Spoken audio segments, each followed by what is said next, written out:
First divorce இந்தியால legally வாங்கினது ருக்மாபாய் ராவுத். இவங்க அவங்க கணவனை பிரியறதுக்காக ஹஸ்பண்டுக்கு 2000 rupees அலிமோனி மாதிரி கொடுத்திருக்காங்க ஜூலை 1888ல. ருக்மாபாய் மகாராஷ்டிராவை சேர்ந்தவங்க. அவங்க அப்பா இவங்களோட 2 வயசுலயே இறந்து போறாங்க. அடுத்த 6 வருஷத்துல அவங்க அம்மா இன்னொரு விடோவரான ஷாக்காராம கல்யாணம் பண்ணிக்கிறாங்க. அரேஞ்ச் மேரேஜ் தான். அவங்களோட கம்யூனிட்டியில ரீமேரேஜஸ் ரொம்ப நார்மலா இருந்திருக்கு அந்த டைம்லயே. அடுத்து 2.5 வருஷத்திலேயே 11 வயசான ருக்மாபாய்க்கு 19 வயசான பிகாஜிய கல்யாணம் பண்ணி வைக்கிறாங்க. வீட்டோட மாப்பிள்ளையா வர பிகாஜி படிச்சா மட்டும் போதும், அந்த படிப்பு செலவையும் மத்த செலவையும் நாங்களே ஏத்துக்கிறோம் அப்படின்னு சொல்றாங்க. அதே மாதிரி பையனோட சைட்லயும் இதை ஒத்துக்கிறாங்க. மேரேஜ் ஆகி அடுத்து 6 மாசத்துல ருக்மாபாய் ஏஜ் அட்டென்ட் பண்றாங்க. அந்த காலத்துல ஏஜ் அட்டென்ட் பண்ற முன்னாடியே கல்யாணம் பண்ணி வச்சு ஏஜ் அட்டென்ட் பண்ணி 1 வீக்லயே கன்செப்ஷன் ரிச்சுவல் வைப்பாங்க. தட் இஸ் முதலிரவு. இதை எதிர்பார்த்து காத்திருந்த பிகாஜிக்கு ஒரு பெரிய ஏமாற்றம். ஏன்னா ருக்மாபாயோட ஸ்டெப் ஃபாதர் ஒரு பிசிஷியன். சோ அவங்க இவ்ளோ யங் ஏஜ்லலாம் இது வேண்டாம் அப்படின்னு சொல்லிட்டாங்க. ஏற்கனவே இந்த வயசுல 6th ஸ்டாண்டர்ட் நம்மள படிக்க வச்சுட்டாங்களேன்னு யோசிச்சுக்கிட்டு இருந்த பிகாஜிக்கு இது இன்னும் கடுப்பாகுது. அவங்களோட அம்மாவும் அந்த நேரமா இறந்து போக அவங்களோட அங்கிள் வீட்டுக்கு கோச்சுக்கிட்டு ஷிஃப்ட் ஆகுறாங்க. ருக்மாபாயையும் தன்னோட கூப்பிடுறாங்க. ஆனா அவங்க போல.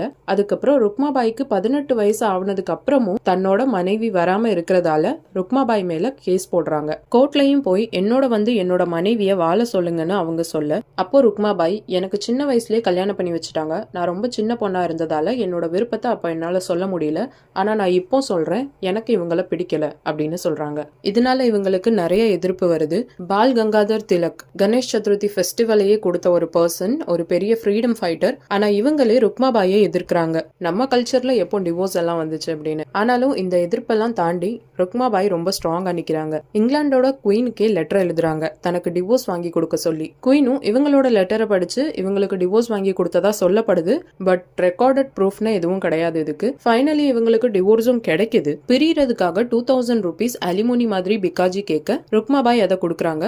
அலிமோனின்னு சொல்ல முடியாது இதை, ஏன்னா அலிமோனி அப்படிங்கிற ஒரு டேர்மே அந்த டைம்ல வரல. அலிமோனிக்கு முன்மாதிரி இருந்த ஒரு விஷயம். சோ பிகாஜியும் அதை வாங்கிக்கிறாங்க. அடுத்த வருஷமே அவங்க வேற ஒரு பொண்ணை கல்யாணமும் பண்ணிக்கிறாங்க. ஆனா ருக்மாபாய் லண்டன் போறாங்க. அங்க டாக்டருக்கு படிக்கிறாங்க. படிச்சு டிகிரியும் வாங்கி டாக்டர் பிராக்டிஸும் பண்ணின இந்தியாவோட 2nd பொண்ணு இவங்க தான். ஃபைனலி 1955ல அவங்களோட 90வது வயசுல லங் கேன்சர் வந்து இறக்குறாங்க. இவங்களை பத்தி நீங்க என்ன நினைக்கிறீங்கிறத கமெண்ட்ஸ்ல சொல்லுங்க.